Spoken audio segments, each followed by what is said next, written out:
Toast. Hello, everybody. Welcome to Furuya Uncorked.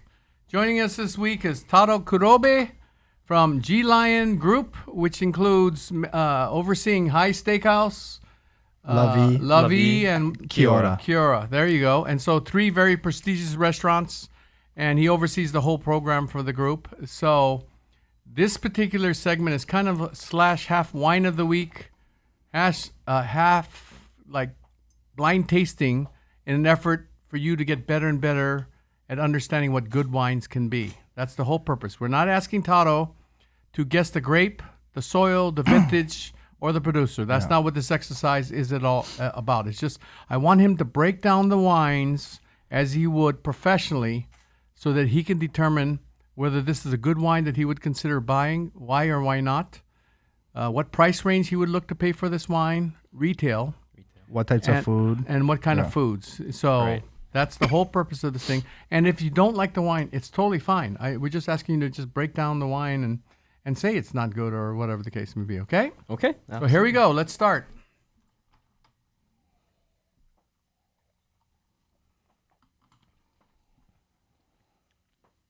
Okay, wine number... No, I'm just kidding. I like this wine. It's got this vibrancy, this tension. Right off the bat, I think it's approachable.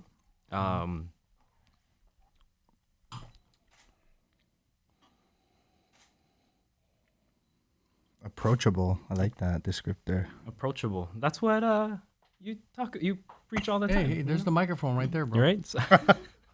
Let's be subtle. What? Hey, there's the microphone right there. Where?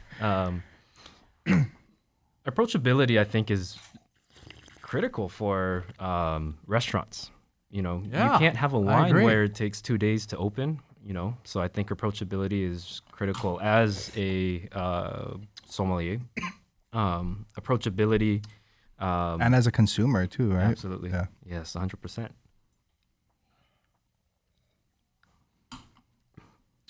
It doesn't have, for me, it's got this elevated acidity, this freshness. So right there, for me, it becomes a very versatile wine for appetizers. And you don't really get this this oaky element, any wood. So right there, for me, if I taste this, it's like, okay, I can have scallops, I can have shrimp, I can have... It's going to be that fresh squeeze of lemon effect, essentially. Yes. Right? Ooh, you bring up a great point. Is, you know, you have that lemon that's going to change the character of the wine, and I think this will go very well. But to go back to your question, do I like it? I do. I really like this. I wish it was a little bit more aromatic, but that acidity is there, that freshness is there, approachability is there. And so... How about texture? Texture. And balance. What are your comments on that? I think it is balanced. It has a little warmth to me. It has a little warmth. Is that alcohol content? Yes, correct. So, I don't know. So, I'm trying to figure this out as we're talking. But if I serve this at a lower temperature or chilled, what would that do to the aromatics of it? So, I'm trying to find that right condition for. So, this. if you serve it at a lower temperature, would that reduce the heat that you're getting from it? Yes, but also if you do that, I think it diminishes the aromatics, right? So which are already light. Yes. Yeah. So that's just one thing that you would have to pick and choose, as well as stemware. What kind of glass would I be using? How much would I pay for this at a wine shop? Maybe $30. Right. I agree. Kelly, what are your thoughts? I am learning as he goes. I recognize the freshness that he's talking about. I have never understood until now to use a descriptor as having or wishing that a wine has more aromatics, but that totally makes sense to me. I don't sense any oak in this either. I do see what he's saying about the heat. Yeah, I mean, I would pay at $30 or under $30 for this wine too. Yeah. Okay, so for me, this wine is dry. Yeah. First of all, so to break down the wines for the viewer, Some people might say medium to dry, but I think it's dry.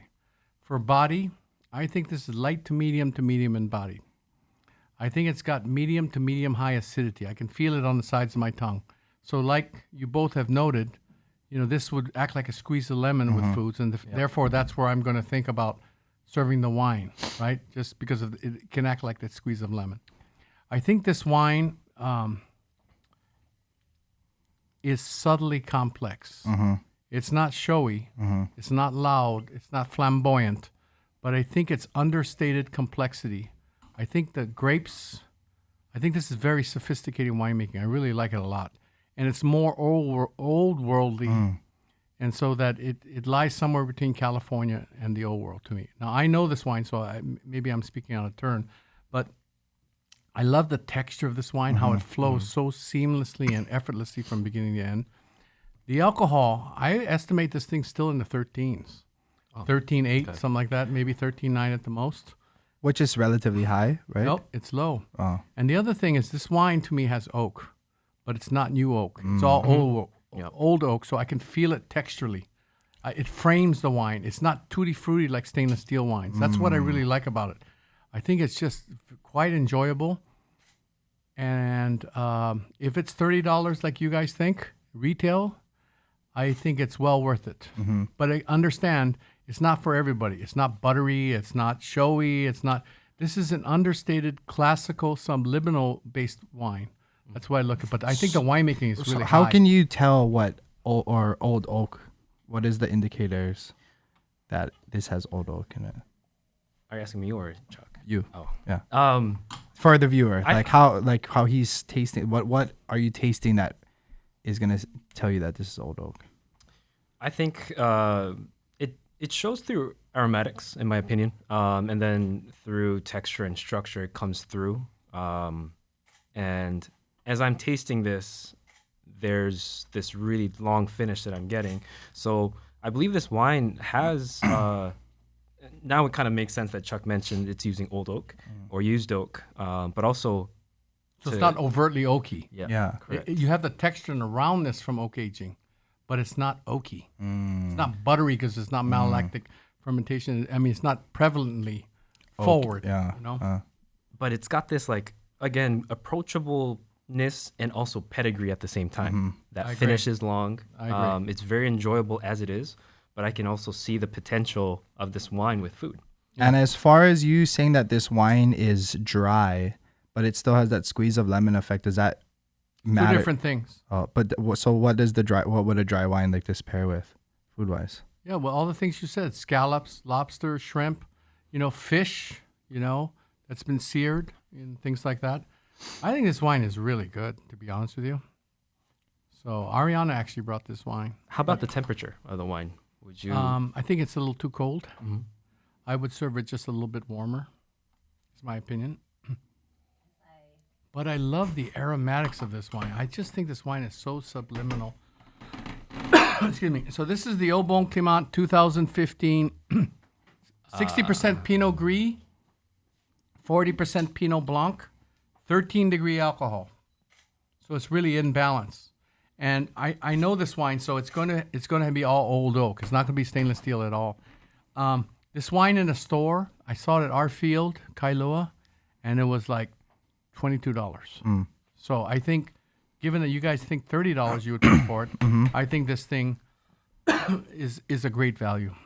And I think for those people that want Chardonnay, I think this is a great alternative, but more food oriented.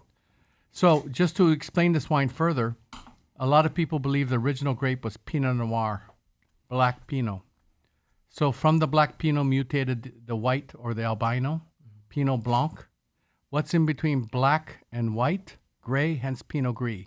So a lot of people believe these are part of the Pinot family that's originated from Pinot Noir. So it's still very Burgundian because that's what you saw in Burgundy, France, the Pinot Noir vine mutating.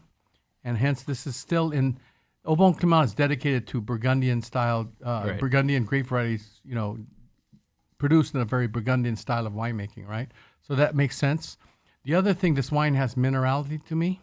That's something we didn't talk about. It's just not apple, pineapple, pear. Right. I did kind of allude to it by saying it lies somewhere between Burgundy and California, and that's true, especially when I see the label. And so, who is the winemaker behind Au Bon Climat? Jim Clendenin? Chuck's best friend. No. Jim Clendenin, and his associate winemaker is a guy named Jim Edelman, who's been with Au Bon Climat for like 30 years or something. So, yeah, I think this wine is really good. Thank you, Ariana, for sharing this with us. What do you think about it? I think it's great. I'm just trying to understand more. I'm learning as we go with this whole podcast thing, which is something to comment on for people that don't know a lot about wine. This has been a journey for me. So We're all learning. So there we go. Wine of the week. Au Bon Climat Pinot Gris Pinot Blanc 2015. Roughly $22, $23 in a store. I think you can't go wrong. And Taro, thank you for sharing your insight in breaking down a wine so that we all can learn from it and get better and better so we can search for good wines in a more thoughtful way. So thank you very much. No, thank you for having me, and I Thank you. really admire So what you guys do. we're going to take a quick break and bring Ariana on and just kind of interview and talk story with Taro for a little bit. Yeah. So this is...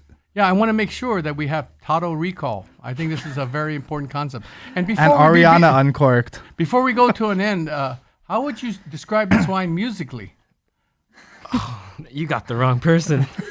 Okay, well, I was hoping someone sang the song, but I guess we'll have to wait for him.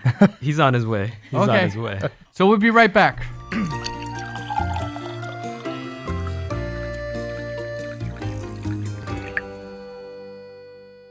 Well, welcome back. Cully went to the bathroom now, so we haven't seen him. I'm just joking. I'm just here because I'm really stoked to see my brother Taro, who has been on this amazing wine journey with me.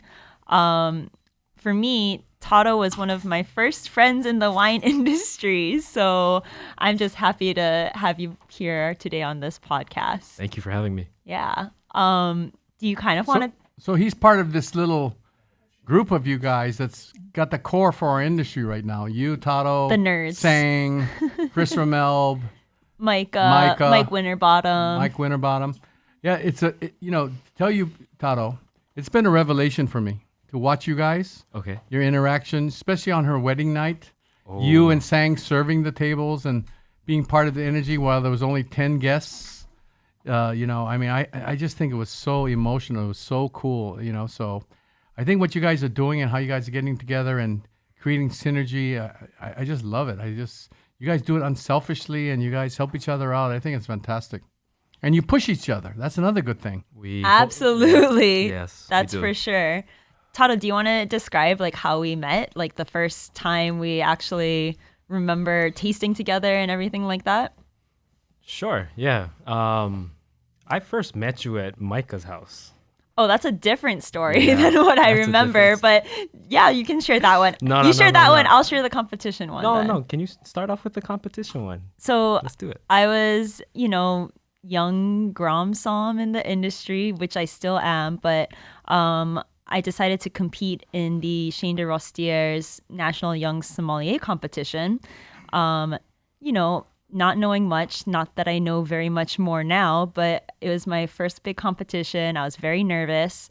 And I ended up competing in regionals. And I find out that my regional competitors are Taro Kurobe and Michael Winterbottom. Sounds very scary. These sounds like these scary Japanese men and scary Lord of Scotland or something. I was intimidated by you. No, but I show up and I hadn't met them before, and we competed. And you know what? The competition went whatever way it did. But the most important thing is that from that night, we actually started talking, and the next day we met up and started a wine tasting group. And every Monday for the next 2 years, we sat at bread and butter table and blind tasted together. And I think that's, partially why I can smell pyrazines today because it was all that training with you guys. But the other important part is Taro won that competition, and he competed in the National Sommelier competition. Wow, bravo. That's why I'm so honored to be here. When he walked in the room, Rock I had to star. bow. Oh, Yeah. I had Cut to it out. bow, man. Cut it out. He made me curtsy. I never curtsy. Oh my Exactly. goodness. No, but we made a pact. Yes. We all did miserable at the competition. We were stressed. Gruner Veltliner became our frenemy. Frenemy, because Frenemy. we're like, Yeah, what yeah. is this? But we really didn't know what we were doing. We just kind of went. We were And we all selected. had never met each other. Correct. Yeah. And then was that at Grandin? We were just Yeah, I think that, we were just, I don't know. I think it was something where we're like, hey, we got to get better than Yeah. this. And It was we're- a group effort, a group consensus we where were either drinking or drinking coffee, and I know we were probably a just little bit of both. both. Yeah. We needed both, right? We were And, definitely drinking, and it was late at night because the competition was over. We had a big Shane dinner, which was amazing, but it was very late at night, and we still decided to meet the next morning at, I think, 8 a.m. Yeah. But we all showed up. Yeah, we had no idea what was really happening. We just said, let's do this. Let's give it our best. And I remember walking back towards livestock. We said, let's make a pact. Regardless of whoever wins, we're going to stick together, support each other, hold each other accountable. And you're right. We started tasting every Monday the next day. Yep. And slowly that group started to expand. Including people like Sang. Christopher Mel would make his rock star debuts every so often, his little cameos. Correct. Yeah. But everyone He's was a busy man. You guys gotta be patient. He's busy. But everyone was an integral part of that early day Psalm study group, which I'm really, really grateful So, for. Taro, so what level are you now in the Court of Master Sommelier program? I am an advanced. So you passed level 3. Correct. That's a big Wow, deal. That's a big deal. That's a big deal. But thanks to you, thanks to No. everyone in this room, you and No. the whole community. No. No, So it is. he's now, he can sit for the Master Sommelier exam. That's a huge accomplishment. So congratulations. Absolutely. Thank you. Thank Yeah. you. Can you talk about your advanced journey, starting with why you even wanted to start out as being a sommelier? Yeah. I got into the court. I wasn't even in the industry, actually. I worked restaurants, but I stepped away from it. And then I met this very unique individual named Kevin Toyama and Tani Sono Is he unique? I couldn't tell that. in I'm different, surprised. in different ways. Yeah. I was a concierge, actually, at the Oh, that's Halekulani. right. You were a Yeah, concierge. and that's where I actually I first remember met you. Yeah, exactly. Wait, how did you guys meet? He was, I think it was Hawaii Food and Wine Festival. Oh, I was okay. at the desk. He was doing a lecture or something, a seminar, and he was walking by the desk. I knew who he was. And so I yelled out, Mr. Chuck Furuya. Yeah. And I think there was another concierge lady there at that time that knew Chuck. And I was like, oh, yeah, that's Chuck. I called him out. He came over and told him I'm going through the process of the intro course. Oh, okay. And this is when you were a concierge. correct. Wow. Okay. And that was my first interaction with Chuck. Wow. Yeah.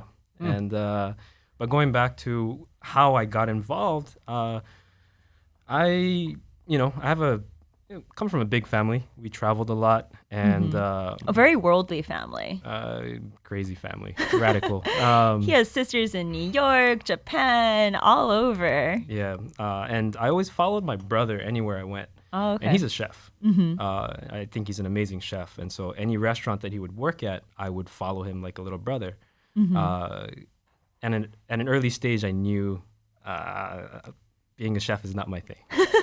But how do I stay close to him? How do I get myself involved in this industry? And so always had a passion for food and wine. I cook a lot. And when I was at Halekulani, I was a concierge, really passionate about restaurants and food and wine, and go to this place. You can The get this wine. hospitality, yeah. correct, I still remember I had an interesting session with Kevin because I was like, I want to go. Aren't all the sessions Yeah. with Kevin quite interesting? I'm interested in taking the intro course. What do you think? And I used my 30-minute lunch break to go talk to Kevin.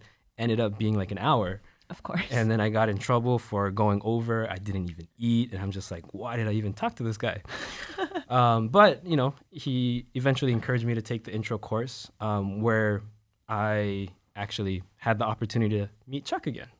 He was Oh, wow. a lecturer at the intro course.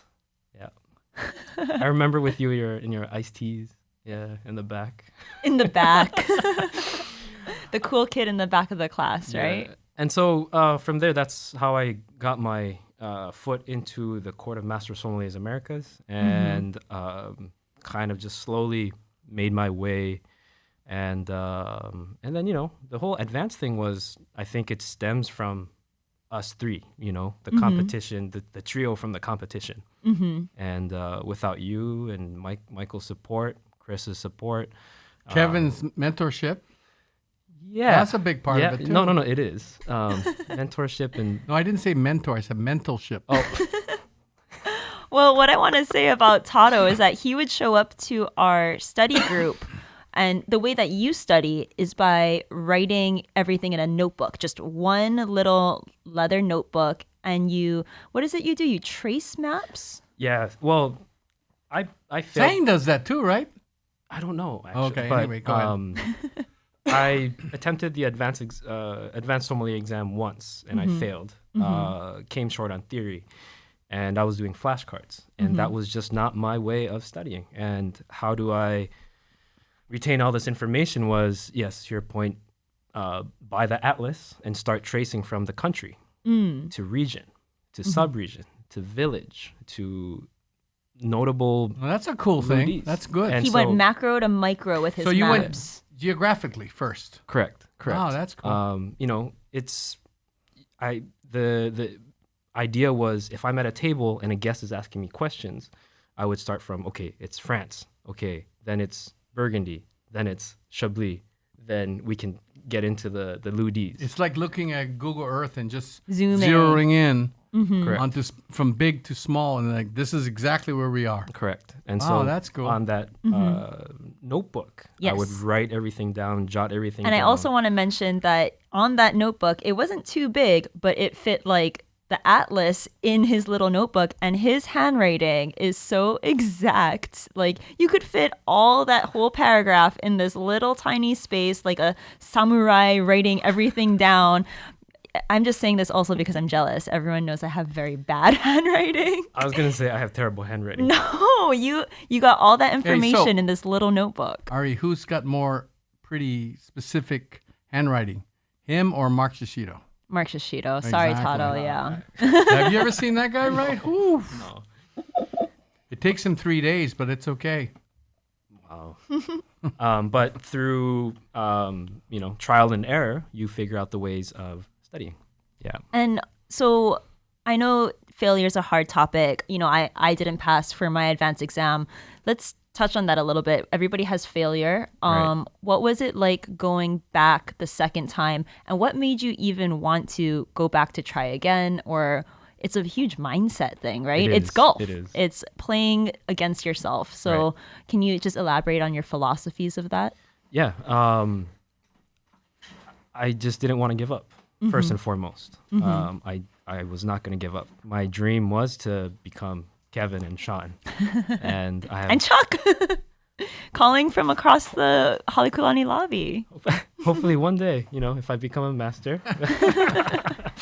But that was the most important thing. Just I was not going to give up on this one. And I knew what I came short on. When at the advanced exam, they give you feedback. Service, blind tasting, you passed, but theory, you came short. Okay, what was that? And it was just the way I was studying and reevaluate how I study, how I spend my time crunching information like that. And so It comes down to how you process information Yeah. and how you learn best, right? And then, one of the things that prevented me from giving up was, the community. Oh, okay. And I'm representing Hawaii, this amazing community. So, that really pushed me through. So that's why I say I passed, because everyone here. Aw. And then going back to Hawaii community, what is it like representing us when you competed in nationals? Because that's a whole nother experience on its own, right? Yeah. When that happened, I think Chris either texted or called me as I was heading out. Chris And he said- Ramelb, our Chris friend Ramelb, and yeah. very busy friend. He said, Taro, just remember, you're representing Hawaii.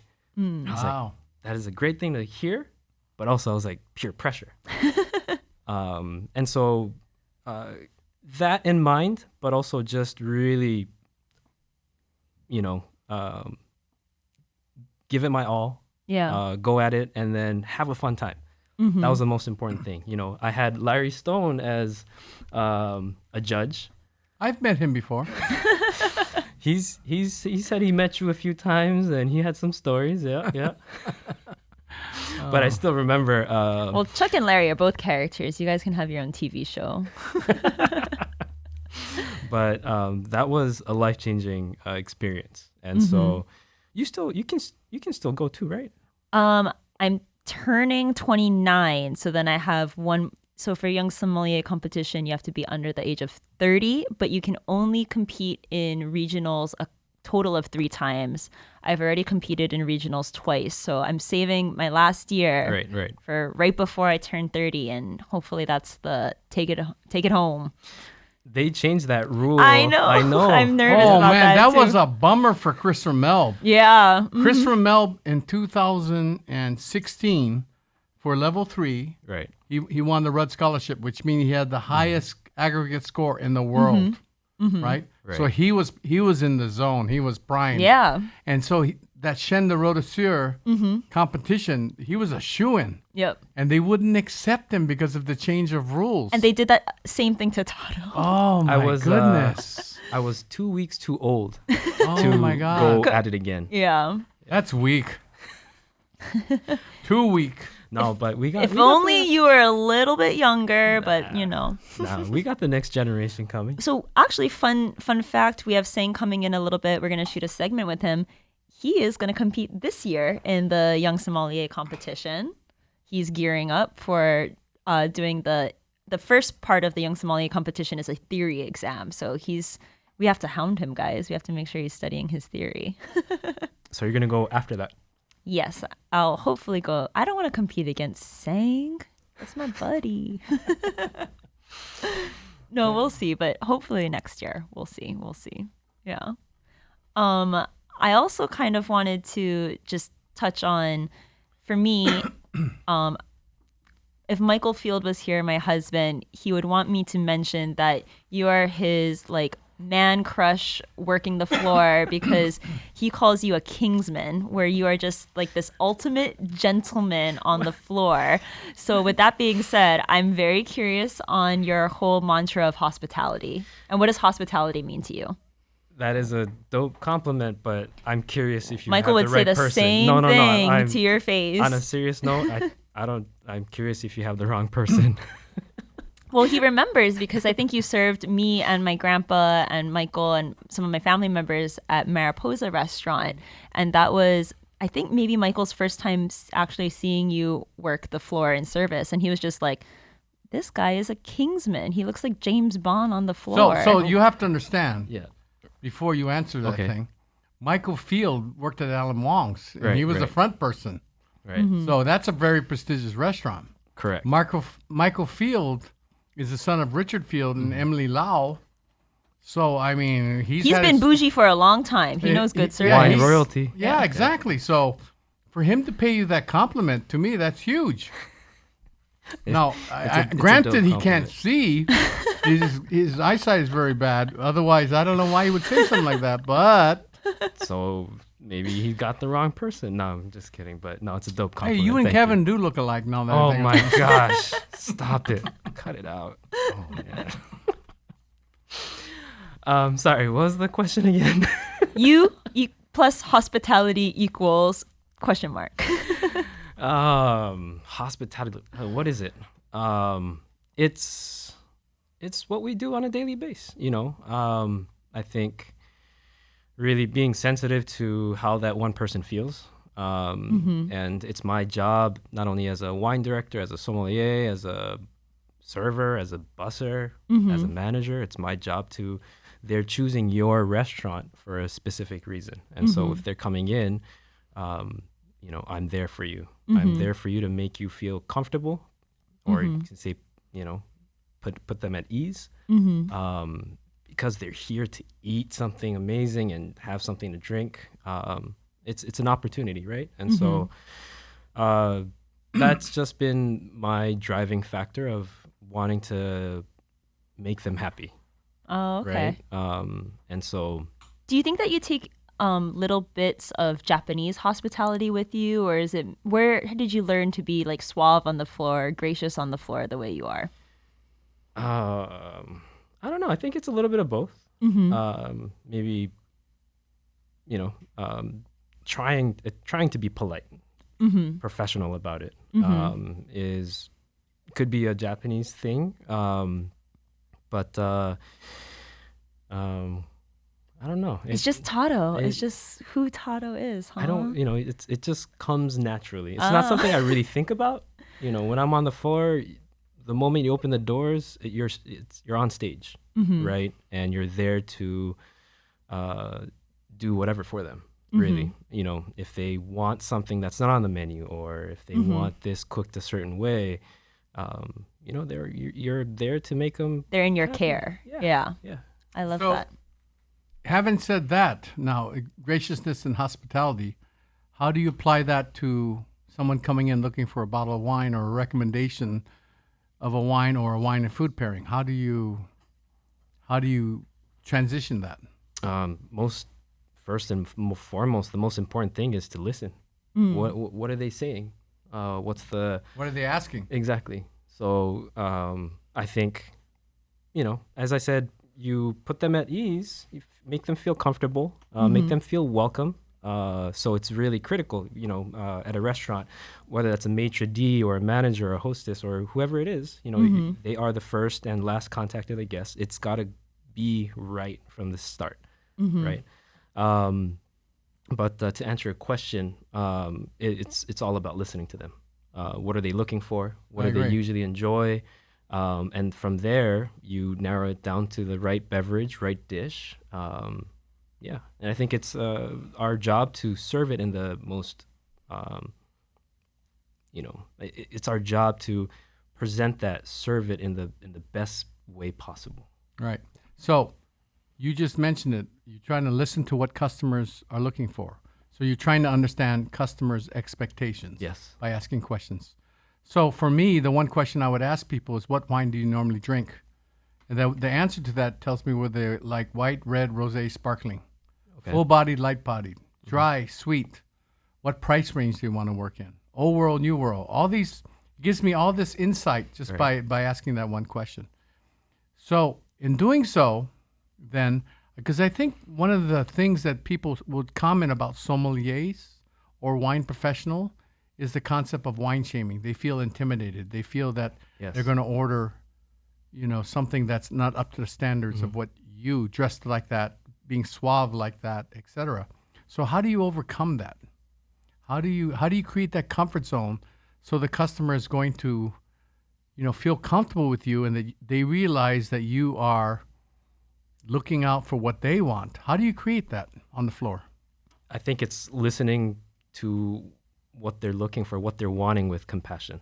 You can listen to, ask what they want, or listen to them in a very half-assed way, but then your guests can tell. If I was a guest, I can tell. Yeah. This guy or girl is not. And we've all had bad hospitality experiences for ourselves. So you kind of take that and push it further onto your service, right? Right. And so we're there to genuinely listen and get you what you want. It's plain and simple to me. So there's two things I want to say about this. I mean, some sommeliers the customer says, I want a Sauvignon Blanc. I've heard this personally from a customer. They wanted a Sauvignon Blanc, and what the sommelier eventually served them price was not an issue. It was not discussed, I should say. And what they were served was an Austrian Grüne Vellinger Schmaragd. So Schmaragd is, The riper one. yeah, it's a ripe. It's more expensive. So now we're talking 85 when maybe the customer's looking at 42. Yeah. So it's not only about wine shaming, but it's also going to, and plus that Grüne Vellinger can be so hard edged, especially on the Schmaragd style, Yeah. that it's so formidable that it's not light and fleeting like the Sauvignon Blanc the customer is imagining. And So that's where the yeah. wine shaming and the disconnect Well, happens. and to your point, it does a disservice to our profession because now that guest might not ask for a sommelier next time. Right, and that's part of the experiences that you hear about. So I recommend to you, the viewer, based upon this conversation, think about answering that question ahead of time for us. Tell us whether you want white, red, rosé, sparkling. Tell us whether you want dry or slightly sweet. Tell us if you want full-bodied or light to medium-bodied. Tell us what price range you want to work in, and that way it makes it easier to navigate our whole wine list and all the different selections and try to zero in on a wine that will fit your needs and meet your expectations. And that was the whole purpose of the blind tasting earlier or later. It's just that by you breaking down the wine, this wine is dry. This wine is light to medium bodied. Right. This wine has medium high acidity. We're giving the viewer lingo so when they go to a wine store or a restaurant, they can provide us with the information, and then it's up to us to find something along those lines. Absolutely. And perhaps works with the food even better, so that we're establishing lingo between two different entities, the seller and the buyer. Absolutely. I would even go to the degree of how are you feeling right now? What are you in the mood for? Oh, yeah. It's kind of like when you go to a bar, the bartender will ask you that question. I'm in a sad mood. Yeah. That's rare, but, I think... I need one stiff, man. Like, I need something that's going to get me over this bad day I had. Yeah, like, exactly. feeling it out in that way. Yeah. So, one's mood plays a huge role, in my opinion. Yeah. So you probably have to have a pretty high emotional intelligence as a sommelier working the floor to dissect that. I don't know about that one, but no, I don't like that intimidation factor about sommeliers, and I think that's the old, I shouldn't say old school, but that's a tradition that shouldn't exist anymore. Let's break it. Yeah.